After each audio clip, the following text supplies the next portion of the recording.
And a good day to you, Explore Nation. John Lynskey, your ambassador for alumni affairs, here with season 7, lucky number 7, episode 4 of Looking Back with Lynskey, proudly sponsored by Albert Bartholomew and his family. Our guest today from the great class of '03, a lot of '03 guys around Columbus High School. 13 years at Columbus High School. He's taught freshman, sophomore, and junior English.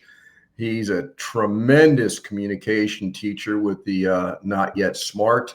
He's a basketball player, basketball coach, basketball referee.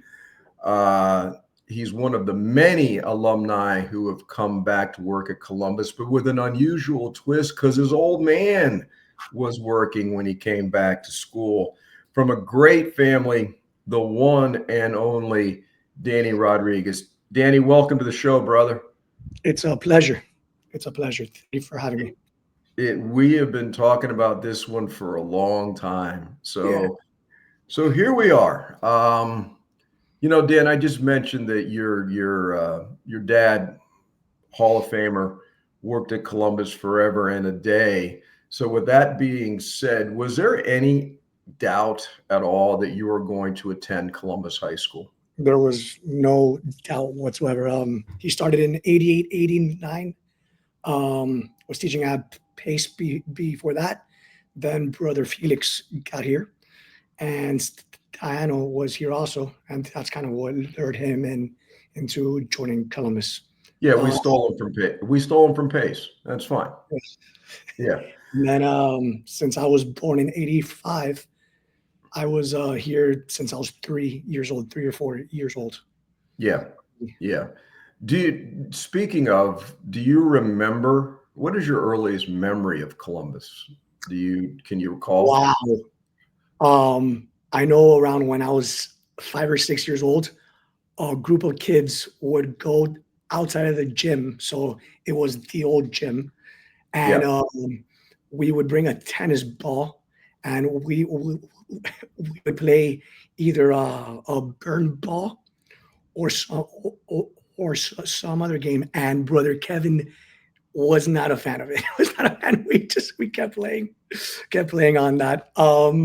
But that's a huge one. And then I would attend all of my dad's JV basketball practices. So I was in there a lot. At some point, maybe 10 or 11 years old, I would do the freshman and JV. What's that called? The book? The clock. The clock. The clock. Yeah. Okay. Yeah. That from when I was super young, my mom would do the book, and yeah, pretty cool. So, you had a kind of a leg up on a lot of kids. When you arrived at Columbus, you were very, very familiar with it, but you might be familiar with it as an elementary school kid or whatever, but it doesn't change the fact that you're now a student. What was your first impression of Columbus as a 9th grader? And how long did it take for you to figure out, hey, I really like this place. I'm meant to be here? Wow. It was a smooth transition. I knew a lot of people there from either from the school itself, teachers, administration, students that were also in that grade because of sports, because of camp. There was a basketball camp here for years and years and years. Yeah. And all those kids went to Columbus, all of them. And we still talk about how amazing the competition was. Oh my gosh. And some of the games were outside. We would come all dirty and bleeding. Oh my God. It was awesome. Yeah. Awesome. Yeah. Freshman basketball used to be on the outdoor courts. Yes.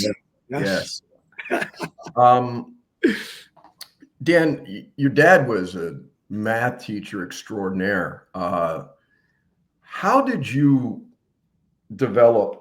Where did it come from? Your love for English? So it's funny you say that. My mom was a reading / English teacher at Kinloch Park Middle for 30 something years. Okay. So I saw that and how awesome of a life she had growing with a family, being there, and what she would bring home too. Then one of my favorite teachers of all time, Bob Enforce. I had him sophomore year, and I had him senior year. And Wow. this is gonna sound crazy, but my third year as a teacher here, because I had the same period off as his habitology Habitology. class. Yeah. I attended that class as well. Man, it was awesome. Awesome, awesome. So he helped that out also. That I'm going to get into that whole type of relationship. I'm going to come back, but you played basketball at Columbus, and obviously basketball is a little bit different now. But what did you enjoy about playing hoops at Columbus? Oh wow, it was always a family. Mm, okay. Whether it was playing on JV, playing on varsity, we always in the summer we were always in camps. Um, Diana would have us play 3 games on a Saturday in different locations. It was crazy, but that's why he had all those 20 plus seasons that he won 20 plus uh, games. It also helps that I was around that team forever and ever. Again, I did the clock. There was a point there in the old gym. I was young too. I would put on a CD player, get the microphone, and put it on the CD player for them to warm up, and they loved it. I was like, wait, what? It was, Wow. That was those were 90s. different times, my brother. Yes. Different times. Man. Yeah. So your old man's at Columbus, you're a senior, and your brother comes in as a ninth grader. So that's a whole family dynamic. What was that like? Were you a good big brother, or Yeah. were you a bad big brother? No.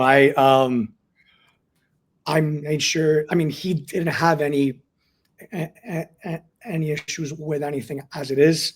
He's a lot smarter than I am also. Well, yeah, but the bar is low there. Yeah, very true. But no, I I mean, he's always been there for me also. Um, it's a family thing. But no, Yeah. he didn't need me to guide him, if that's what you're asking. He he he was, so I started off in the phase 3 level and then moved up. He was always phase 4 AP and all that. He also went to states in volleyball That's right. his Yeah, sophomore year and his senior year. that's pretty cool. Pretty cool. Pretty cool. So after Columbus, you went to Barry for a year, then to FIU. So this is a standard question, and everyone has a different answer, obviously, their path back to Columbus or their path to teaching for that matter. When did you realize, Danny, that you wanted to teach? And then explain how you meandered your way, because it was sort of a meander back to Columbus. Yeah. So I graduated from FIU 0708. I got lucky. There was a teaching freeze in Dade County schools. And since I coached the head coach at Sunset reached out and he asked me if I wanted to be the JV coach over there, knowing that I needed a job. And for 5 years, I would be hired and then let go every year because of that teacher freeze. But because I coached them, because, I got along with everyone there, they kept hiring me and hiring me and hiring me there. So that was awesome. That was a dream come true. And because of the sport of basketball, it helped me get to that point. Then I went to a charter school, Matter Academy, because it was getting harder to teach an English class with that freeze. My last year, I taught history, uh, history, freshmen, sophomores, juniors, and seniors. I was out in a portable, and I kind of like, okay, I should maybe try the charter route. Went to Matter, great school. I was the girls' coach there, taught juniors and sophomore English. And then I get a call from Omar, and he's like, "There's a job opening." And I was like, "You know what? I'm pretty good here. Thank you for for the offer." And then obviously you start to think, "Wow, Yeah. Columbus, like this is where I ultimately want to teach." I mean, it's a family. I've been here as it is forever and ever. Like Mr. Chris McKeon calls me and we talk, and I'm like, "You know what? Let's do this." So then I went into an interview. Um, Pew was there, you were there, Crossman was there, and I want to say Vila was there. Yeah. And it was sailing after that. And then, yeah. Okay, so here's an obvious question. You are an English teacher. You love English. It's all about communication and words. I think it's very inspiring, and maybe you can explain this. You've had a stutter since you were a kid. Yeah. So I was 4 or 5. On the surface, Dan, on the surface, it doesn't make a lot of sense to be a teacher with a stutter, but you've never let that bother you. Where did the resolve come from? The determination to say, "Listen, I love to coach, I love to teach, I love kids. The hell with the stutter." Where'd that come from, Dan? And who helped you with that? So, super long story short, how it started happening. I was about 5 years old and I started to notice it. And as the years went on, 5th grade was very hard. I got along with everyone. Sports helps when Yeah. you hang out with a lot of people. Also, go out with them and their families. That also helps. So, but in 5th grade, I had to sing presentations, questions. It was hard. It was hard. But the strange thing is, when I sing, when I scream, when I talk in a different voice, it's always like I don't have a problem. It's like it's a very strange. I think I was just telling Mel, I stutter less in front of a crowd than one-on-one. That's Yeah. very interesting. And then Yeah. I mean, and then the kids aspect, I really do enjoy the high school student setting.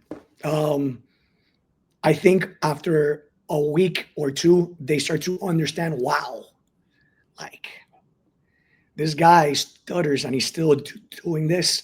And yeah, you always have it can be a funny situation. I mean, you don't see that every day. So, but they get used to it. When I subbed kindergarten, the kids noticed it right away, and they were soon like cool. So kids in general, or young men here, they get used to it, and it makes it easier on myself as well. no, it is a very admirable situation. And to your point, the kids are great. The kids understand, after the initial shock or whatever you want to call it, hey, this guy's up there doing his best. And then, it's like anything else at Columbus. We're all different, but somehow we all fit in. And okay, my communication teacher stutters. It's perfect, And for the It's funny. record, when you curse, it flows like a river. Okay, I mean, it's flawless. True. Um, If you have a informal convo, the word bro helps out a lot. It's a strange bro. I was eating bro. It's awesome. It's a connector. It's a connector. You can segue from anything with bro, but bro, Or Um, bro, what are you doing? There's a positives and there's a negative side of it. Yeah. You know, so here's a question for you as, I don't know, whatever it is, there's like 50 of us. And I don't know if I've ever asked this question. If I have, I may have forgotten it. What was it like, particularly for you who knew everybody when from a kid growing up? All of a sudden you come to the school and all these people, Stiano and everybody else that were your coaches, your teachers, your mentors, in theory, now they're your peers, plus your old man's there. What was harder, dealing with your old teachers as peers, or dealing with your old man? Which one was it, and how did it differ? Wow, that's a great question. As soon as I got here, it was easy. They everyone was awesome. They helped me out with certain things I didn't understand, whether it was online, whether it is where I had to go, how things were set. But oh man, it was easy. Again, I mean, okay, it is a job, it is, and it's a great one, but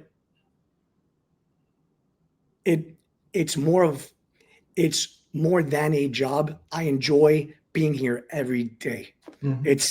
And I'm not just saying that because we're on a podcast. I wake up and I think, okay, I'm gonna go to work. I'm gonna be up there. I get a chance to hang out with people that I like and have known for a long time. I also enjoy being out of the house as it is. So work is like, it really is a second home. It really is a second home. Let me ask you a question. When you think about going to Columbus, do you say to yourself, I'm going to work or I'm going to school? Which one do you say? Ooh, I sometimes say school. I Yeah. sometimes say school. Yeah. But like, there's certain aspects that you have to treat it like work. It's hand in hand. But yes. What aspects would those be, Dan? School is more you're hanging out with people that you later hang out with outside of school. Gotcha. You're seeing people, alumni's parents, alumni's wives, girlfriends, fiancés come in saying hi to you, excited because it's the Mother's Day luncheon, or there's the alumni that are here visiting a certain building.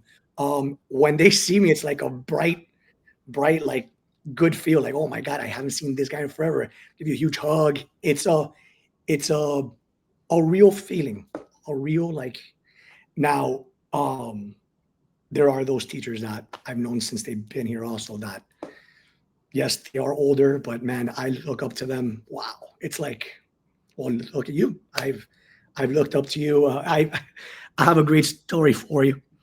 One day, because I ran track also for you, for Foyle, and for Dean. I ran junior and senior year at the 800, and I had you for class junior year. And one day, my dad comes home, and he's like, "Hey, I just spoke to John Lynskey today, and he says that I remind you of yourself." And my dad was like, "Is that a good thing?" Of course it is. Of course it is. No, man, I'll never forget that. I'll never forget that. Obviously, that's a legitimate question. He was obviously joking, but oh man, I was like, "What do you mean?" Like, yeah. You brought up a point earlier of, you had Lynn Forge, you had Bob as a teacher, and then you came back, and then as a peer, you went to habitology class. I'm sure you were going as much for the subject as for some tips on how to do this, how to do that, handle this, don't do that, do this, etc. Is that correct? 1,000%. 1,000%. He has a a great voice, also a great projection as you do. And that's like, I try to look at things like that. What can I do with that? Because I do have that. I am a louder person, but it also, I'm loud because it it allows me to talk in an easier way when it comes to stuttering and all that. Plus, man, he's a genius. He knows all about that. It's so impressive that you could have a class of 25 to 30 kids just like staring at him, taking notes on Lord of the Rings. It's insane. It's No, it insane. truly is. And the info Yeah. he has on it. Oh my gosh. It's awesome. Awesome. No, I still have all the notes. I still have all the notes. I'm sure you do, because, that's got to be the only habitology class in America offered in a high school. Has to be, I mean, come on. Come I'm on. sure. He tries to call it, what's that term? Imaginary get out of here. It's habitology, imaginary, whatever it is, literature. Don't be an idiot. It's habitology. I look at the English department. There's some seriously good teachers in the English department. Always has been. It's just one of those departments from going back to when I was in school and before that you just had seriously good quality teachers. Talk a little bit about some of your peers in the English department. Oh my gosh. They're here for me more than I ever like. It's anytime I need anything, whether outside of school, in school, man, I could give you stories and stories and stories. But anytime I need anything, Gonzalez Rojas was my neighbor in school for 3 years. Now she's the head of the English department. Kind of sold me out because now she's in the L, but whatever, it is What are you going to do? Yeah. You got to take that class. Belkis Longtop, huge help outside of school also. And then you have the old school guys that like Rick Pellegrin and Sua, who's no longer in the English department, but huge help because I was also in CCNN for 3 years. She was a huge help just getting to know what I needed to do. Oh man, you have Uyo. The guys. Oh, awesome. And he has helped me with things I've had again outside of school. Man, I could just keep going. And Crossman, Scholler. I mean, Crossman was the one that taught me how to write an essay. He's the one that taught me how to write an essay. It's crazy. Like I get to tell him that. And then you have teachers from other subjects that when I was here, like Ortega, man. Wait, you didn't take Ortega's class, did you? Oh yeah, I did. I found the way. No, that was a scheduling glitch. There's no way. No, come on. Oh yeah, a scheduling glitch. Yeah. I found the way to not take pre-cal, and I took college algebra AP, which is kind of the same thing as algebra 2. So I know it was with Ortega. That's pretty cool. I mean, Foyle was Marty Foyle was my algebra 1 teacher. Awesome teacher. Oh my gosh, I could go on and on and on. No, you could. I had OB who saved a VHS for me on a project I made when I was 14 years old. He gave it to me 2 to 3 years ago in the VHS. So now I got to find a way. Perfect. Was that for Florida history? Florida history. Yeah. And you keep saying it's a family thing, and it really is. And I'm not exaggerating. I mean, I've known you obviously forever, and I think we all pulled for you when you came back. This is not going to be the easiest thing. One of the most impressive things I've ever seen anybody do, because I think most people will agree, it's easier to talk to the kids than to a room full of adults. Not everybody's comfortable talking to a room full of adults, particularly when it's your peers, because, half of them are going to be making fun of you while you're up there, throwing things at you and things like that. But yeah, man, that retreat we had, I don't know what it was, 8, 10, I don't remember. It doesn't matter. You got up there as a featured speaker at the retreat, and you had everybody's attention. And it was so interesting to just look around and see how people were responding to you. Man, that was really positive, Dan, because that clearly was not easy. No, I think I even cried. I had to talk about heroes and people that I looked up to. The first one was my dad, because he's probably the number one reason why I am a teacher. I wish I was exaggerating here. I was so terrible in geometry that after games, home or away, we would go up to his room in TS, and with all that chalk, would go over stuff over and over and over. And he had all these tricks. And I had Mr. Yu, awesome teacher, very patient teacher, because I had questions and it would take me forever to spit out the questions. So very patient guy, also, but great teacher.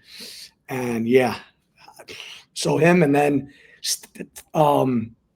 Stiano, he's my godfather, and he has to be the most religious, giving human being I've ever met. I mean, I have a joke that he leads the world in most weddings and few attended. He's always that one. It's like, why not? Because my friend's cat was being taken care of by this guy, and I had to go see. I had to go to the funeral. And we're what? So, yeah. Speaking of Butch, he was very, very, very intense as a coach, particularly on game nights. Oh, man. And after. But I defy anyone to find a better human being than Butch Diana. How much impact? Well, since we're on Steino, let's shift to basketball for a minute. First question: what do you love about basketball, Dan? Been around it. I'm just used to it. Okay. Picked up a ball when I was 2 years old. Was in a gym probably a month old in. And the craziest part about it all is, and I know this is going to sound cliche, but it's not, or I'm not trying to be, you meet the coolest people ever. They like one thing that you like, but you talk to them about everything, whether it's basketball, whether it's life and all that. That's why I like refereeing, because you meet all these coaches and all this.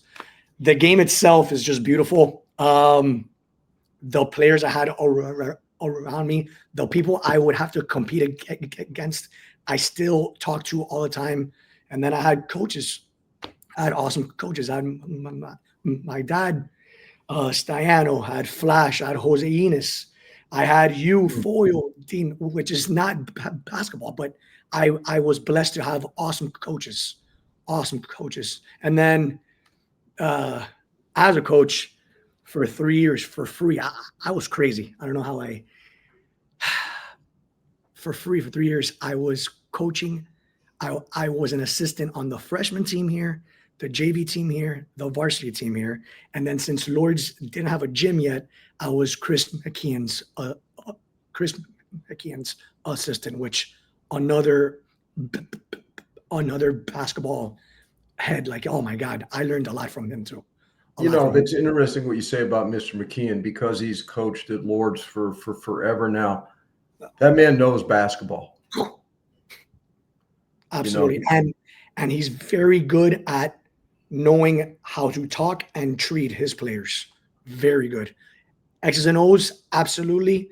But man, I I I learned a lot on how to treat a player from him. You know, that's a great point, particularly when you're talking about the physical difference between boys and girls. I mean, you know, it's easier, let's face it, it's easier for a guy to go to his left, sort of, you know, oh, okay, just go to your left. And with girls, it's going to take a little bit longer. And I've noticed Chris's patience with girls, and the payoff seems to be greater because you got a great athlete. Okay, he's going to do it. And with the girls, once they do it, it's quite an achievement. And so, what did you find more gratifying? Success with the boys or success with the girls? That's a tough question. Since I was a head coach on the girls' side at Matter, I guess on the girls' side,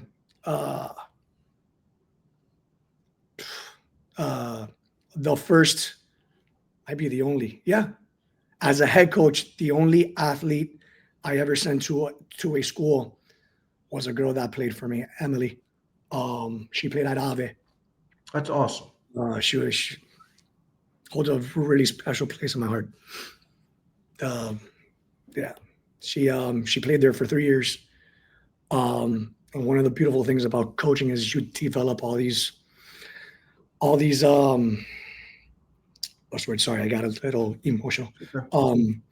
You get to build all these relationships with the kids and their parents. Exactly. And sometimes things don't go the right way. She passed away going into her senior year. Devastated about that. Still think about it all the time. But at the start of it, where did it all start from? The game of basketball. It's from there. So now, yeah. It's interesting when you were playing. You're on the court. You're in the heat of the moment. You didn't stutter, did you? No, it's crazy what sports will do for you. It really, it bypasses all that stuff, and you get right down to the visceral thing. And all of a sudden, you gotta communicate right now because you got the ball. You're running the floor. Yeah.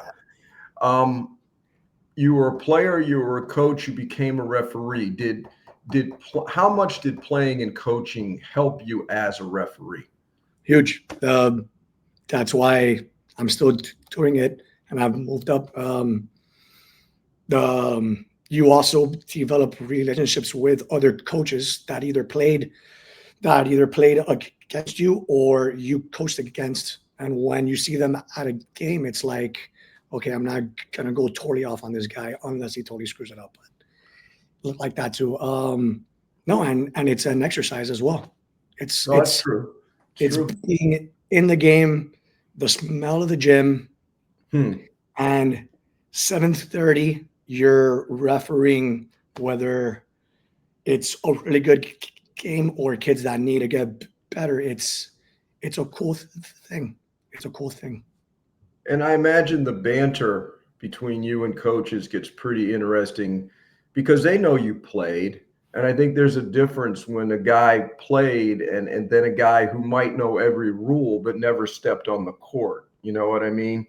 There's a certain give and take. And I'm sure you enjoy that. Yeah. You also notice it while you're refereeing, to be honest. When a kid complains, it's like, get up. No. Let's talk about your class of 03 for a second. There's like 5 or 6 of you guys that teach at Columbus. And, we have, and then if you were to go back to like 02 and up to 04, 05, there's a ton of you guys. You guys in that bracket, you are the majority of the alumni teachers at Columbus right now. And, are you guys starting to realize that, it's becoming your turn to become the older guys and how important that is? The best way to put that is little by little, you see you need to do more for the school. Yeah. We're Yeah. not trying to take over anything, but I do see, and it's in a lot of people. There's people in the '03 class that are head of their department. Mhm. Javi Hemida is now the head of history. We got Albert, who's huge here at our school as well. He's only been there for 2 years, and it's either 2 or 3 years, and you already feel a huge impact. Jason Hill, Yeah. great counselor, great coach. You feel that on the field as well. And then you have head of, is it finance? No, it's not finance.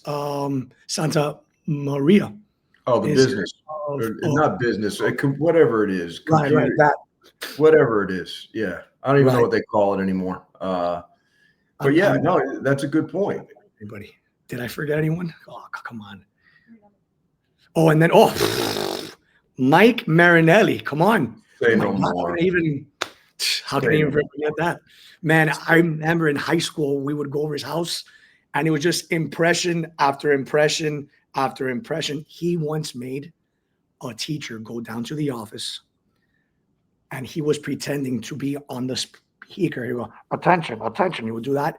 I can't remember the teacher, but he We made it. don't, yeah, we don't need to mention his name, but Oh, Mike was doing Brother Ed. He was doing Brother Edmund. it was awesome. Yes. Mike does a better Brother Edmund than Brother Edmund does. Brother Edmund is the man. Brother Edmund is the He man. is the man. Ah, Oh my God. I Um, heard this year he is the reasoning why sports is how it is here. that's a fact. Yeah. That's an absolute positive fact that he was the man who married the idea, if we're really good in academics and we're really good in sports, we're going to be an even better school. And although he was never an athlete, he was the one that figured it out, because you win a big game, and particularly back then before social media, you're on the front page of the Herald because you beat Northwestern or whatever. That's free publicity. And he very quickly figured that out. And so all credit to him. He also made some incredibly bad hires in the history of Columbus High School. He hired Foyo, he hired OB, he hired me, he hired Butch. I mean, Butch taught, Oh, all right, legends. Oh, God. you stutter and you teach communication. Well, Butch taught a language he doesn't speak. I mean, how do these things happen, Dan? Oh, man. Yeah, that's true. No, that's what makes us who we are. You've never taught seniors. Have you ever wanted to teach seniors? I'm up for it. Not Just what I asked. would I ever want to? Yeah, want to. I really enjoy the junior and freshman class. Yeah. Sophomores are cool, but I've just had more of a better feel when it's been with juniors and freshmen. It's what's so great is everybody's different, and Yeah. Columbus does a good job keeping people where they're at their best. You're comfortable with freshmen. I used to walk by your room, that little shoebox. It wasn't even a room, it was a closet. Yeah. We were next to Jeanette, and she was the adult in the area. Let's put it that way. But you had like 24 kids piled in a room designed for like 10. Okay, and it was like the last plane out of Saigon in there every day. But somehow, some way, you got it done with those guys. I remember in fact, I was dean at the point. I was walking by and I'm looking in there, and these guys are clearly not yet smart. Okay. And you're up there just working your butt off with these guys. And somehow, some way, a guy with a stutter in a classroom too small, if the fire marshal had showed up, we're closed down. Okay. And yet there they are, they're learning. And I said, man, that's what this place is all about right there. It's one of my favorite memories of you, that you just got in there and it didn't matter. You got it done. No, the stories of that little classroom. No, but that's one thing that I try to take pride in is no matter the setting, I want those kids to want to be in that classroom. Yeah. Yeah. Yeah. Look at Fraser. Fraser's classroom is Just as small as yours was. and kids love that class. Yeah. Yes, you're right. What's the other? Oh, Reader, now who has also helped me out. Oh, like crazy. She now has probably one of the smallest classes too, and she just, yeah. It's not about the size of the classroom; it's the school itself. If that makes any sense. That actually makes perfect sense. Yeah. You know what your room reminded me of, and it might be a little bit of a cliche or whatever. When you were in there that tightly packed with those guys, it reminded me of being in a huddle. Oh, And that feeling that you're huddle and you're talking to these guys, and teaching is just coaching inside is what it comes down to. You're in a classroom, you're not on a field or on a court. And I said, well, that's what it's all about, and that's why a guy with a stutter teaches communication and teaches it well. And did you ever consider doing anything else, Dan, or was teaching your vocation? Wanted to be a firefighter. Yeah. That was when I was still in college. There was a firefighter freeze. That's pretty good, man. Jeez. Nice. Look how smooth that was. I did it. There was a freeze on that too. So that was kind of like, oh, I don't know if I should do that. And then I still wanted to coach. So coaching and teaching goes hand in hand, as it is. If you want to teach in the high school level, a lot of the times it's you have to teach also. So that came hand in hand. And to go back to what you were saying, even if you don't play sports, there are certain aspects of coaching that have helped me out in the classroom. The way I would try to get a kid up, the way if I see a kid isn't into it, there's little coaching antics that help out with the classroom setting as it is also. But yeah, that like whole huddle thing, yeah, I like that.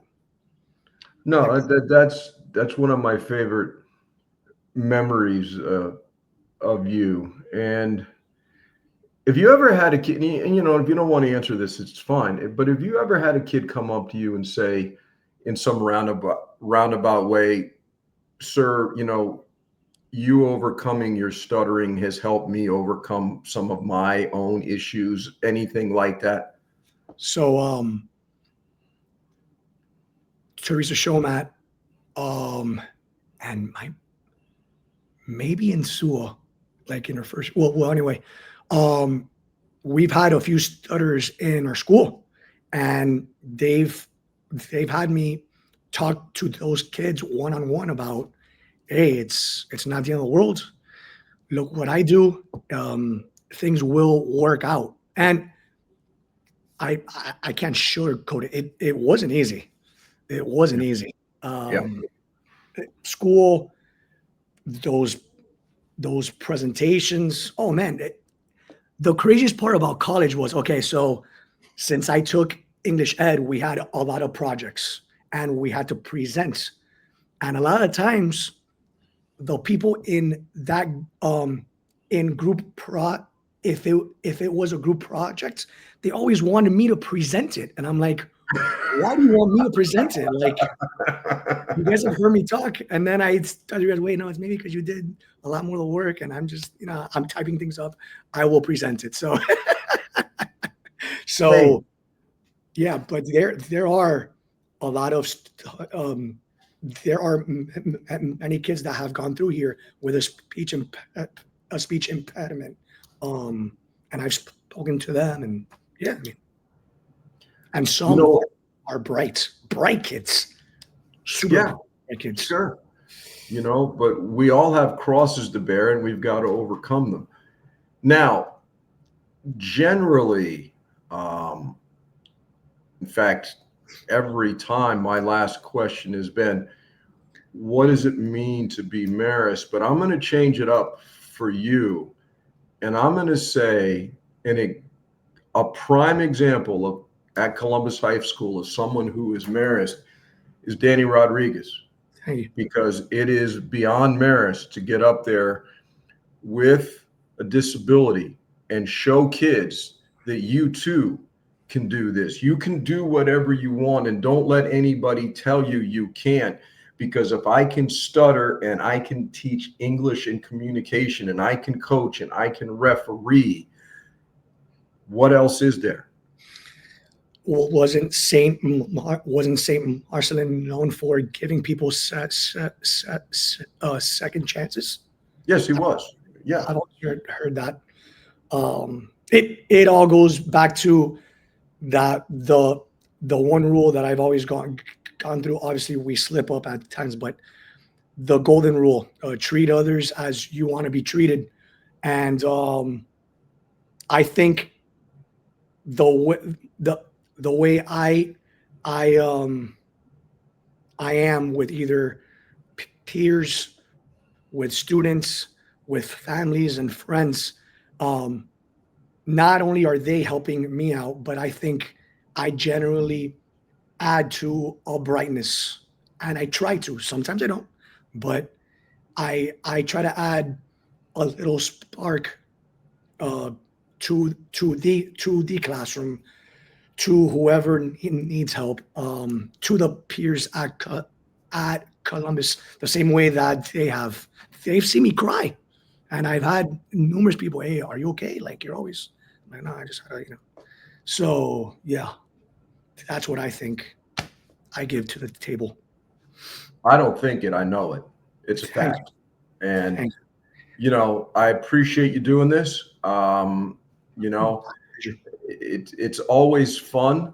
You know, you're a credit to Columbus High School, and you're a credit to your family, and you're a credit to Explore Nation, and you're a good friend, and I appreciate you, brother. Thank you. Same. I'm super lucky to have known you for all these years now, and I am. I don't know if this is a good thing or a bad, but I part of why I am the way that I am is because of you. So thank you. Well, I'll take that as a compliment every day of the week, brother. Thank you. Explore Nation, I hope you've enjoyed this conversation with the one and only Danny Rodriguez. We've got some great guests coming up. Thanks again to the Bartholomew family. Thank you to Melissa Marty. And most of all, thank you from the great class of 03, no doubt about it, Danny Rodriguez. Okay, bro. Thanks, man. I'll see you Thank you. soon.